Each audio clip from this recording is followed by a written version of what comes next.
Satyabhama Mataji. We give a big round of applause to welcome Mataji.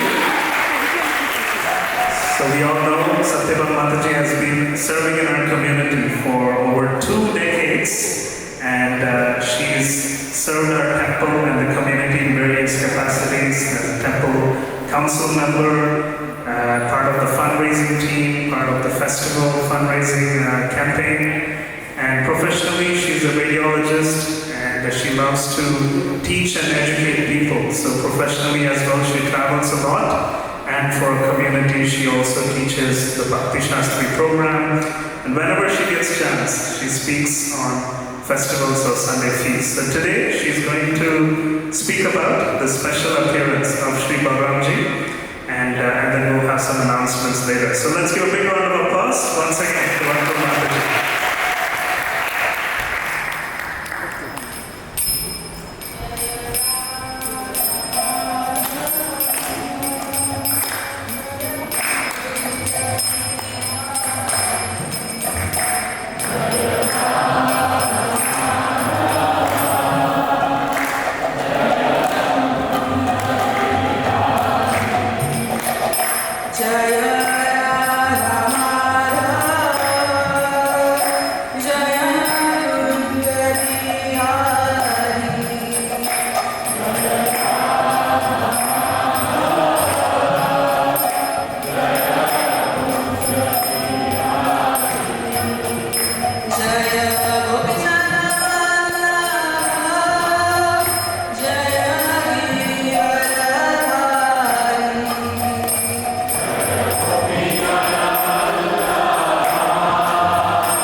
So welcome, very favorite festival for all of us. This is a very important festival in the year that we like to celebrate.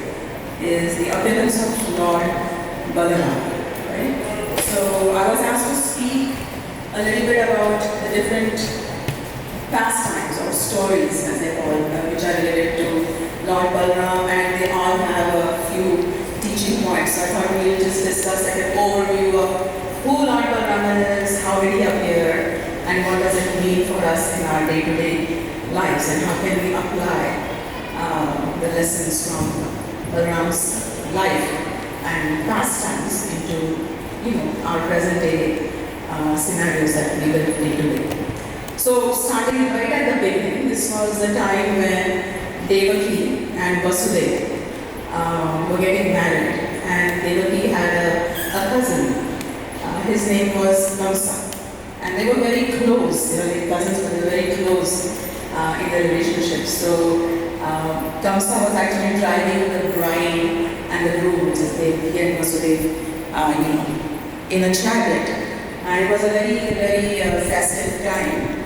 And suddenly there was like a sound from the heavens. We call it Akashvani, coming from the skies. And the Akashvani said to Kamsa, like, you're taking your sister and her husband in a chariot, but let me tell you something. I'm paraphrasing. This is not how the Akashvani spoke. I said, let me tell you something. The eighth son of your cousin, Devi, is going to be responsible for your death. And so Kamsa was like very shocked. Like this is something like he was not expecting. And then he started to get doubts about what he should be doing. And then there's like a lot of discussion. He has discussion with his ministers and family, and everybody tells him, listen, you should just get rid of Devi and her husband, because if they are not there, then the question of having 8 sons will not arise. But somewhere in Kamsa's heart, there was a little bit of attachment to Devi, and so he comes up with an idea that what can I do? And so at the time that he hears the Akashvani, he immediately pulls up the sword and catches Devi by her hair. And so Vasudeva is trying to figure out how can I solve this problem right now, because there's not much time there. So he says, hang on, do one thing. I promise you that every child that is born, as soon as the child is born, we will hand it over to you, and then you can decide what you want to do with the child, and kill it, keep it, or whatever. And so at that time, Kamsa feels, this is a good solution. So I don't have to kill Devi, yet, I'm sure that they will honor this arrangement of giving me every single child that is born. And so then the time passes, and he has discussion with all his ministers, and they're still cautioning him, Kamsa, this is not a good idea. It's better to just kill them right now. But anyways, he puts them in jail. And as time goes by, Vasudeva is also in jail with Devi. Vasudeva has other queens. He sends them to, safe spaces, because he's going to be stuck in jail, where at least 8 children are born, which is quite a substantial amount of time. And so the first child is born, and as promised, Kamsa shows up there, they hand over the child, Kamsa immediately kills the child. The second child is born, the third child is born, the fourth child is born, fifth and sixth. So all 6 sons are killed by Kamsa on day 1 of their birth. And it is said that these 6 sons actually represent qualities which are enemies of the mind. The 6 enemies of the mind. And everything in our the scriptures lessons everything has a significance. So all of these 6 sons represent Kam, Krodh, Lobh, Moh, Mad, and Matsar, which are the enemies of the mind. And what do they translate into English? Lust, anger, greed, attachment, arrogance, and envy. And so these are the 6 qualities which can take over your mind and make you a really bad person. And we are seeing it in the world right now. There's so much attachment, lust, anger, and we're seeing it in all different parts of the world. So these 6 sons that Kamsa killed represented the 6 enemies of the mind. And after the enemies of the mind are removed, then the 7th son is conceived. And this seventh son is actually Balaram. But what happens is Balaram is an expansion of Krishna, it's a direct expansion, Samsa expansion. So he's non-different than Krishna. And so Krishna, through the potencies of Yogamaya, makes arrangement for this conception to be transferred into Rohini, who is also the wife of Vasudeva and is currently living with Nanda Maharaj in a remote village in Vrindavan and that area. And so the seventh conception, I mean, this is kind of not unheard of these days, right? We have so many advanced technologies. People are doing all kinds of IVF and this and that. So we know that embryos can be transferred. I mean, as a science student, as a physician, I know this is possible. It's not something unusual. But it was just the way it happened in this particular scenario. It's very mystical. So anyways, the embryo is transferred into the womb of Rohini, who's living somewhere else with Nanda Maharaj, who is very close friend of Vasudeva. And it seems while Devi is in the prison, it seems like she lost her seventh conception. And so Kamsa is like, okay, whatever, this was just a miscarriage.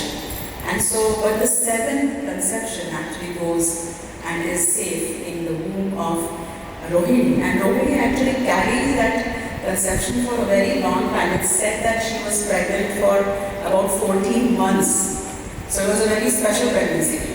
And it was just going on. And meanwhile, Devaki conceived the eighth child, which was Krishna. And so this was happening simultaneously. In the jail there's Krishna, and in the house of Nanda Maharaj there is Rohini who is carrying Balaram. And so Krishna and Balaram are actually, if you see by the date of birth, at the time they were born, they're only 15 days apart. And even when we celebrate, like 2 weeks from now, we're going to be celebrating Janmashtami. So although Balaram was conceived earlier and there was all this embryo transfer happening, he was older than Krishna. So he's about 2 weeks older than Krishna, but his conception was much longer, right? And there are some variant stories where there is a lot of discussion about how much older is actually Balaram from Krishna. But this is what we know based on our scriptures. So Balaram was born to Rohini. Krishna, again, as we know, mystically was exchanged. So Krishna was also, after being born immediately, we're not going to talk about Krishna because we have 2 weeks to talk about him still.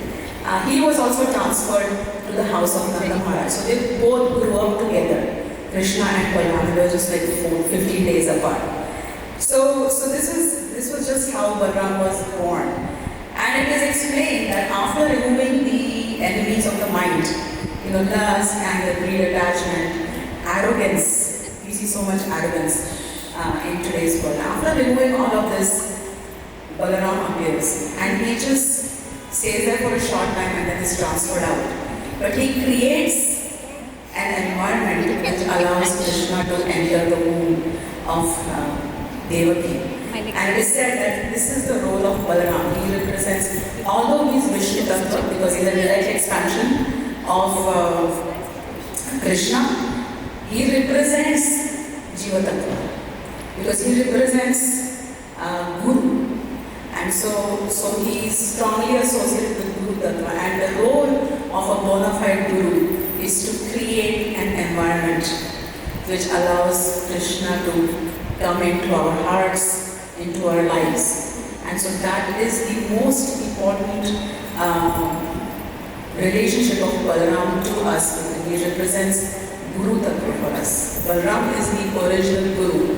His role is to teach us about Krishna, and he's the first person who teaches about Krishna and gives us details about how to serve Krishna. So that's the importance of having Balaram in our life as Guru. So the real business of a bona fide Guru is purifying the heart, and that is what Balaram does. He serves God, and not only that, he engages everybody, all of us, to serve Krishna. So after Krishna and Balaram are born and they're in Nanda Maharaj's house, so Vasudeva knows this because he is aware of all the details. So he calls his royal priest. What's the name of the royal priest? Loudly. Gargamuni. Yes. Just checking that Vitterman is awake. So Gargamuni, he calls Gargamuni and says, you need to go to the house of Nanda Maharaj because we have to do the naming ceremony. It's an important samskara. So you have to go there and give them proper names. And Gargamuni says, no, I don't want to go. Because if I go there, it will catch the attention of Kamsa. And Kamsa will know that if Gargamuni is going there, maybe Krishna is still alive. Because there's a very mystical thing happens in the jail when Kamsa tries to kill the 8th child. And so he says, I don't want to go. But then he says, no, it is important that I have 2 sons there. We have to do the name-giving ceremony. So Gargamuni goes there very secretly. Then they take the babies and Nanda Maharaj and Yashoda and Rohini into a barn, like where the cows are there. And that's where the naming ceremony happens. So Lord Balaram is called Balaram because Bala represents strength. And this is not just physical strength we are talking about. Physical strength doesn't really allow us to progress so much in Krishna consciousness. Yes, you may be able to do a lot of service, but that doesn't necessarily mean progress. So Bala means spiritual strength. So he is known as Balabhadra, Balaram. So this Bala means spiritual strength. And as the spiritual master, that's where we get our strength from. Right? So Balaram also expands as Shesha, Ananda Shesha.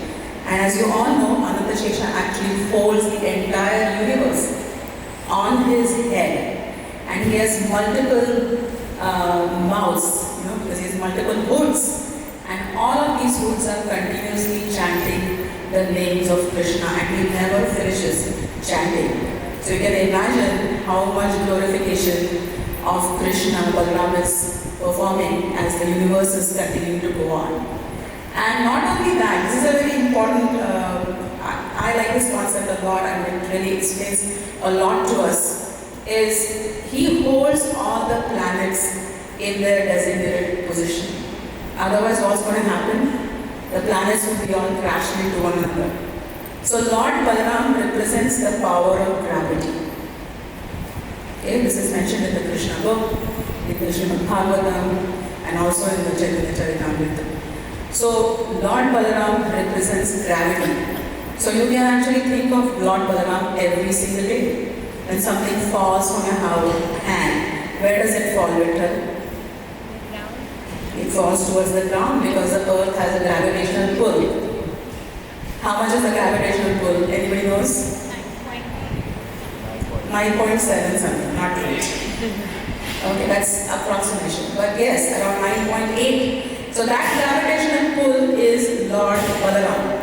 So just remember, by the power of Balaram, by the Bala of Balaram, we can exist on this planet. And we can stay grounded. Otherwise we will be floating somewhere, right? So that is the power of Balaram. So that's why his name is Bal.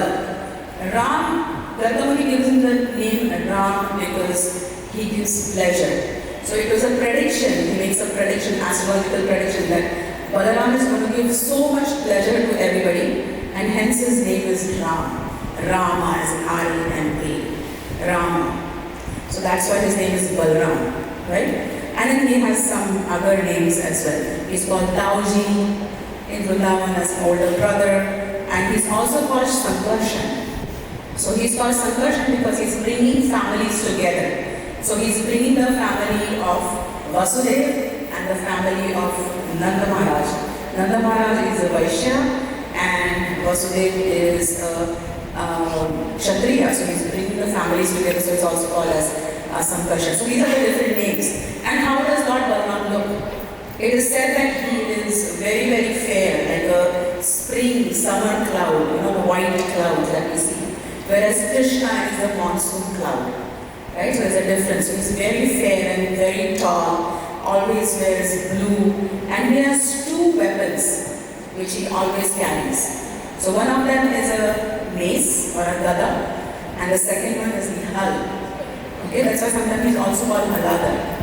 Okay, so he has the plow, and the plow is basically something that plows in the field. So he's plowing in our heart to create an environment which is fertile for Krishna to arrive, right? So these are the representations. There are some pastimes related to the plow. Does anybody except Mukunda know them? Two pastimes related to plow. Yes, Swamiji.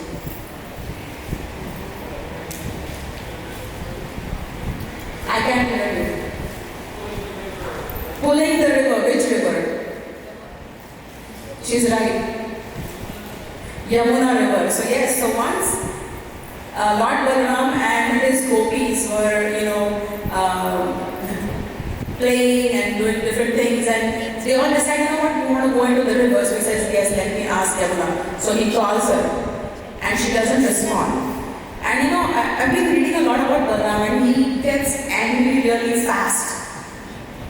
So all of these pastimes are related to anger. So we have to be very careful when we interact with our spiritual masters, because they represent in Balaram, they can get really mad at you. So he says, okay, she's not coming, that's it. I'm going to put the plow, I'm going to drag the whole river out.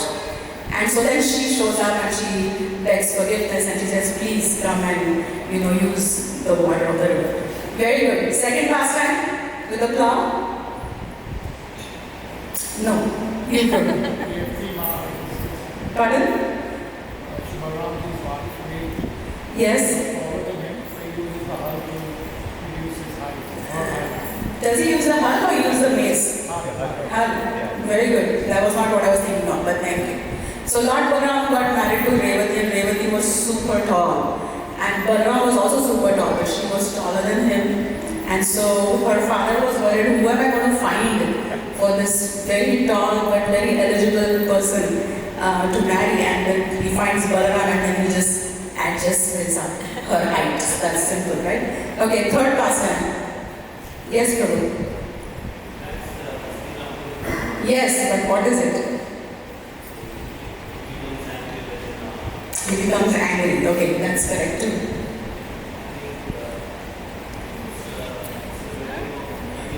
Yes. So, no, wedding of Aniruddha is different. That's when he gives Rukmi. We are not talking about that. But this is the time when Samba kidnaps Lakshmana, who is the daughter of Duryodhana, and they are mad at him because he kidnaps her through the, swayamvar, and they say, no way, we are going to, get her married to him. So Balaram gets very angry. He said, if you don't compromise, I'm going to pull Hastinapur with my hull and just drag it down to the ocean. So then they say, okay, that's fine. So then they all kind of meet up, and then they get them married, and then everything is happy after that. So Balaram tends to do that with his weapon. So that's his plow. So Balaram generally is such a unique personality. He worships, he serves Krishna in all the 5 different types of rasas. So the first one is Shantarasa, is quiet. He expands himself as the entire, everything that Krishna requires for his pastime. Vrindavan, all the lands, all the paraphernalia, all the trees, everything that is required for any pastime of Lord Krishna, including musical instruments. This represents Balaram as well. Anything that you use to serve Krishna, the microphone, is also a representation of Balaram. So that's how he worships Krishna in the Shantaras. Then you have Dasiras. There's so many stories where he's massaging Krishna's feet and doing menial service for Krishna. So that's also very commonly seen in their pastimes. And he wants to serve Krishna in any which way, like Sap, Siddhi, Haritoshna, anything for the pleasure of Krishna he will do. Then you have Sankaras. He's the best friend of Krishna. They grew up together as brothers, but he was the best friend that Krishna had. And he is constantly playing with him, he's teasing him, getting him into trouble, complaining about him to the mothers, that he's eating mud and he's doing different things. He's participating in stealing butter and all kinds of stuff that Krishna does. Balaram is always there. And Balaram is always with him through all his entire life. In Vrindavan, in Mathura, in Dwarka, in Hastinapur, everywhere that Krishna goes, Balaram is with him. Okay, so he's his like best friend. Vatsalya Ras, he's older than Krishna and he does play that role very seriously. Right? He's always taking care of Krishna, making sure all the arrangements are perfect. He's instructing Krishna. He's worried for Krishna. Right? So he does all kinds of very motherly kind of parental duty with Krishna. And then we have Madhurya Ras, which is the loving exchanges. Now, Krishna and Balaram are both men, boys, so he cannot serve Krishna in the Madhurya Ras. So he expands himself. He expands himself as a younger sister of Srimati Radha, as Srimati Ananda Manjari, and he serves Krishna in Madhurya Ras. So he's worshipping Krishna in all, serving Krishna in all different forms and different kind of moods. So that is how wholesome his service is to Krishna. But that's all just information about Balaram, right? So now is the real stuff, the demons. So while they were growing up in Vrindavan, we know that there were so many demons that Krishna and Balaram killed. It's like every day they were killing someone. This can happen in the material world, right? It's happening, but it should not. But we are killing innocent people, we are not killing the demons. That's what's happening here. But in the spiritual world, innocent people are always protected. And it's the demons that get killed. So we are a very, convoluted reflection of what is happening in the spiritual world. Okay? So there were many demons that were killed by Krishna, but there were three specific demons which were killed by Balaram. Okay? So the first one is Dhenukasura. Dhenukasura was an ass demon. He was a donkey. He had many colleagues who were also donkeys. Right? And they all were living in a place called Talavan. And tala is a fruit that grows on specific type of trees, and they are very delicious. So what these Dhenukasura and his gang were doing is they had blocked off the entire Talavan so that nobody could come and enjoy the fruits. They were just like falling to the ground and nobody could eat them. And living there, they were serving Kamsa. All of these demons belong to Kamsa. And they were manufacturing alcohol there for Kamsa. Okay? So this was like breaking regulative principles right there. So they were donkeys and they were making alcohol and they didn't allow anybody to come. And so Krishna's friends said that, you know what, Krishna, we need to go there because we haven't eaten these Sela fruits for so long, we should go there. And he said, okay, let's go. And so then they go there and all of these donkeys and Dhenukasura specifically start to attack them. And so Balaram is there and again he gets angry because the Dhenukasura is kicking him with his hind legs, with his forelegs, and all of this is going on. So he just picks up Dhenukasura's hind legs, whirls him around and throws him onto a tree and he just dies. So Dhenukasura is killed specifically by Balaram. And what does Dhenukasura represent? Every demon in Krishna's pastime represents something that we want to get rid of. So Dhenukasura is representing materialistic pride and lack of discrimination of what one should do and what one should not be doing. And he had too much material attachment and intelligence. And some of us do experience that. Sometimes when you have a lot of material intelligence, it actually takes you away from the path that you would want to be on. Because you are so clever, some people are so clever and so successful, that it almost takes you away from the path of spirituality. So materialistic intelligence can become a burden, right? And so all of this leads to, what does it lead to? It leads to the lack of self-identity. You forget that you're a spirit soul and not the body. Right? So a lot of materialistic intelligence can do that to you because you start identifying with your role as a doctor or as a whatever it is so strongly that you forget that this is just the body. This is just for this lifetime. And there's a higher principle that we need to constantly be aware of. So Dhenukasura represents that, and that quality can only be removed by the Guru. And hence this demon is killed by Balaram. Because Krishna has given us free will. He will never make you choose him. It is our choice to decide, to understand that we are a spirit soul and we are a fragment of Krishna's energy. So this demon is only killed by Balaram. He cannot be killed by Krishna, because Krishna has given us free will. So it's important to understand what Devakasura represents. Few days later, they are playing in a place called Bandira 1. Okay, and there's a very interesting game going on. There are two teams, Krishna's team and Balaram's team. And they are playing, and whoever loses has to carry the loser on their back and walk around in the forest. So there are these two teams happening. So one Gopa means friends, Krishna's friend, doesn't show up that day. And so this Pralamasura is actually wanting to kill Krishna.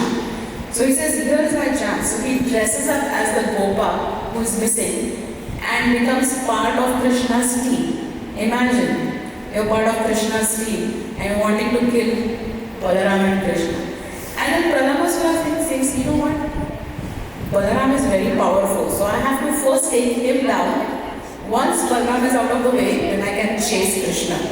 So that's why he joins Krishna's team.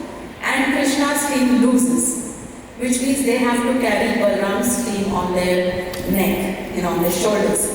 So Pralamasura volunteers to get Balaram on his shoulders, and he just starts running. As soon as Balaram sits on his shoulders, he starts to run away from the crowd. And Balaram is thinking like, where is he taking me? We are playing in Bandira 1 and this Gopa is running away somewhere. And then he realizes that, of course, Balaram is also the Supreme Personality, so he knows what's happening. And then he realized that this is a demon. But he said, how can I kill him? He's Krishna's teammate. Anybody who is associated with Krishna, I cannot kill. So he starts to expand his weight. Similar to the Trinavarta story, where there are many science students here. You cannot increase your density without increasing volume. You can't, up to a certain extent, because it's inversely proportional ratio. And is it inversely or directly proportional? Volume and density?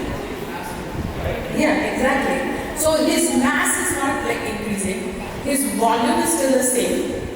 But the density is increasing, and then Pralamasura thinks that what is going on like this? I still have a boy sitting on my shoulder, but I can't take the weight. And generally the demons, when they are put under extreme physical stress, and if they are dressed as someone else, they lose their power and they manifest in their original form. So because of extreme physical stress of carrying this super dense personality on his shoulder, he assumes his original form, which is very hideous. You can see the pictures in the Krishna book later. And then Balaram then realizes this is it, and then he just hits him on the head. And every time Balaram hits someone, their head explodes and there's a lot of blood in all the stories. Okay, so he kills Pralamasura. So what does Pralamasura represent, and why is it that this demon is killed by Balaram? So Pralamasura represents subtle desire for the opposite sex. He represents pride, position and power, and these are again enemies of the mind, right? The arrogance that comes from power, cheating propensity. He was cheating Krishna and Balaram, playing with them in their presence, cheating, and the cunningness of what he was trying to do. So these are again the qualities which prevent Krishna from coming into our life, and so Balaram kills this demon. The third demon that I want to, there are many other people he kills, but I'm just talking about the demons. Okay? So like the story he was telling us about killing Rukmi in Anirudh's wedding. There was this one monkey, gorilla actually, called Dvivida. And we know that this Dvivida gorilla was actually one of the majors of Sudri, along with Maila and other people. And he served Lord Ram when Lord Ram was here in Treta Yuga, right? And so this Dvivida actually performs a lot of service during the war and the time when they were fighting Ravana. So he's actually a very elevated person, but he's envious of Lakshman and he disrespects Lakshman. Okay, and this is in Treta Yuga. And Lakshman is not different than Balaram, but Lakshman also represents Balaram. And so this sticks with him, where he has disrespected Lakshman, and over time he becomes very demoniac, right? Just because of this being jealous of Lakshman, being spiteful of Lakshman's position, right? And so then he also has other friends, Narkasura. Narkasura, you know the story of Narkasura, where Krishna kills Narkasura and rescues these 16,000 princesses and then gets married to them. So he is also angry with Krishna because he has killed many of his friends. So he decides, okay, let me go and see what happens. So one day, Lord Balaram and the gopis are, playing and doing stuff. And he comes there and starts to act funny, He starts to pass stool and urine, and he's a very powerful monkey, very, very powerful. And then he starts to make funny faces, he starts to show them their teeth. You know how the monkeys are, like they're very offensive. And he starts to do all kinds of, he also pulls the clothes of the gopis who are with Lord Balaram. And then he starts to expose his body to the gopis, and then Balaram loses it again. He says, this is too much, this is inappropriate behavior.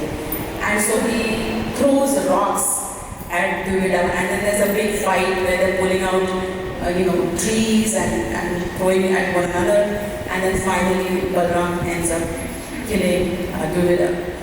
So Devi represents, disrespect to Guru. It's a very, very dangerous situation to be in, to be disrespectful to Guru Tattva, right? So Devi represents that quality where you're envious of spiritual masters, envious of spiritual authorities, and that can be very detrimental to your progress in spiritual life.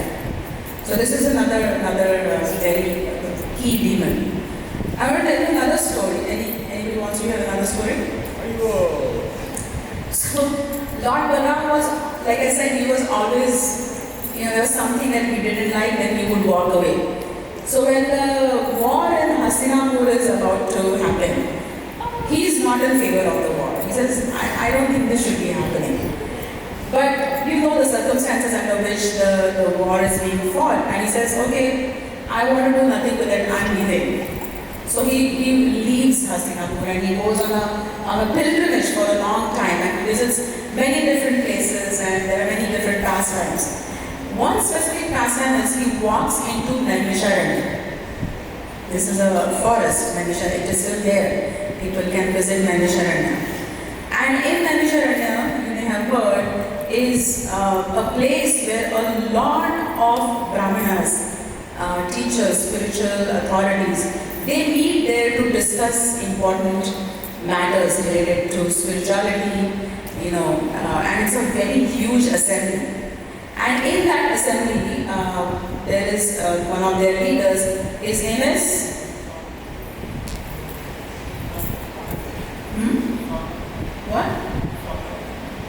Romaharshan Sutta. Okay? So he's sitting on the assembly and expounding, theological purports, and it's a very serious assembly. And Lord Balaram walks in, and all of the present, sages and the people there get up and offer, their obeisances, because Balaram is not different than Krishna. And so they offer him all the, respect. They give him a special seat, and he sits down. But Romaharshan Sutta doesn't get up because he's sitting on the Vyasasana. So technically, the rule is that if you're sitting on the Vyasasana, you don't necessarily have to get up to welcome somebody in the assembly. However, this is the Supreme Personality of Godhead. Now, Romaharshan Sutta has a very unique story because he's born to a set of parents. His father is Kshatriya and mother is Brahmana. Okay, so it's a mixed kind of family.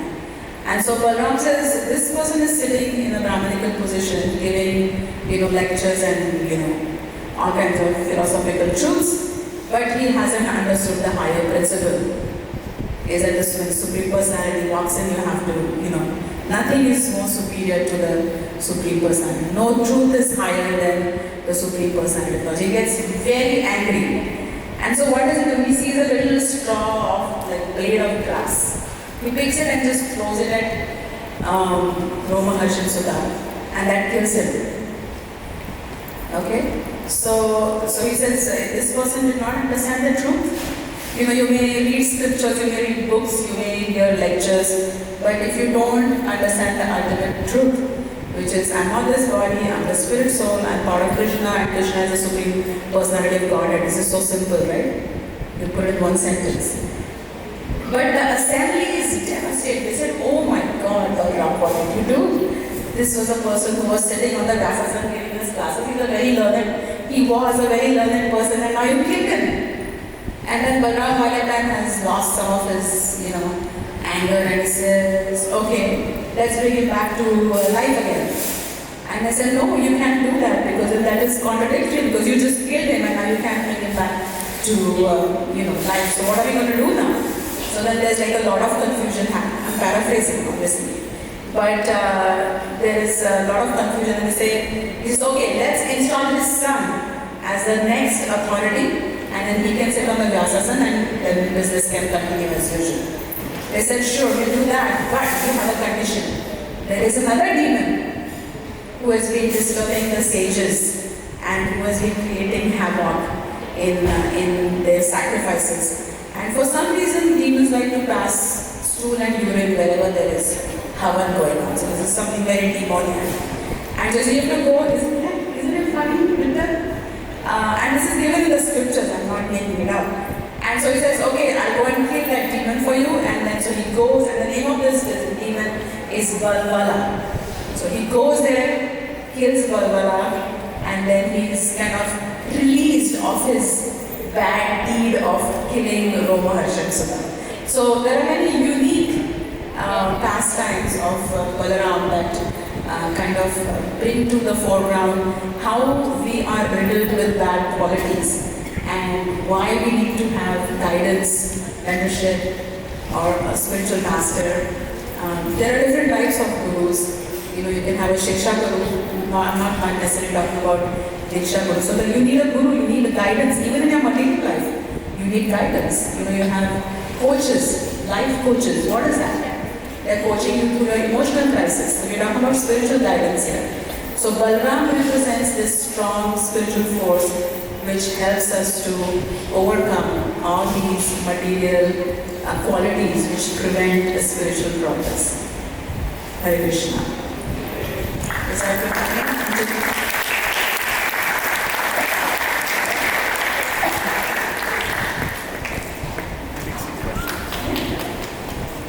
If anybody has any questions that I can answer, I'd be happy to do so.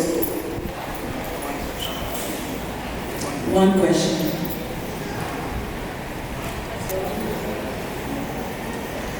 Otherwise, I can ask a question. Yes, Prabhuji.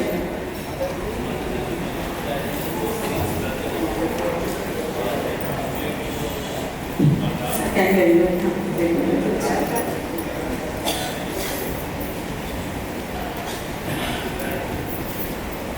Thank you, Mataji. Nice class. One question is, you mentioned that those 6 brothers of Krishna, they appeared before Balaram. Yes. They represent 6 anarthas in our heart. So technically, before Guru appears, these anarthas needs to be destroyed. Yes. Is that?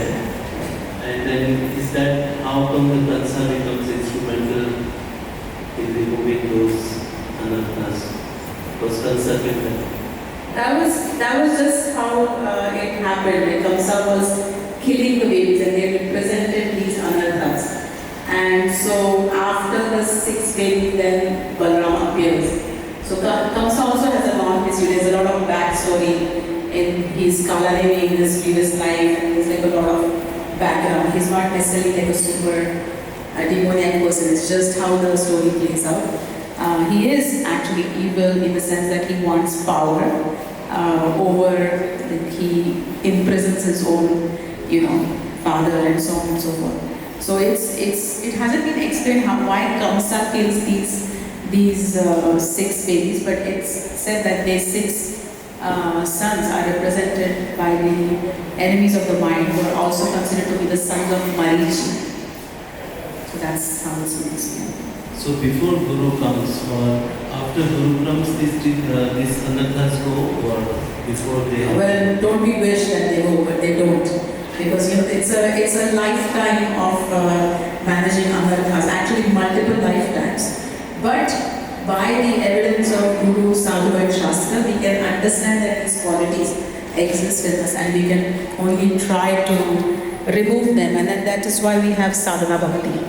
We have a regulated way that we like to live, we are expected to live, the chanting, following the 4 regulated principles, attending programs, doing a little bit of service. So this is sadhana bhakti. We are far away from getting to a place where there are no anarthas, and we are only practicing pure devotional service, like the Goswamis of Vrindavan, right? So we are still very much, at least I know I am still in very much the phase of sadhana bhakti.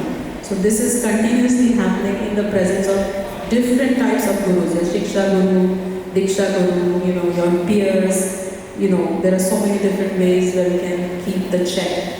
But the mind is very powerful. Even in Bhagavad Gita, Arjuna says, Krishna, I can control the wind, but I cannot control the mind. So if Arjuna is saying he cannot control the mind, what about us? I'm sitting here and I'm already thinking about India. You know what I'm saying? Like this, the mind is very difficult to control. So even despite of very strong presence, our mind can take us away. So we have to be constantly aware that the mind can take us to a dungeon again. So the Guru helps, but ultimately it's our effort which is important as well. Thank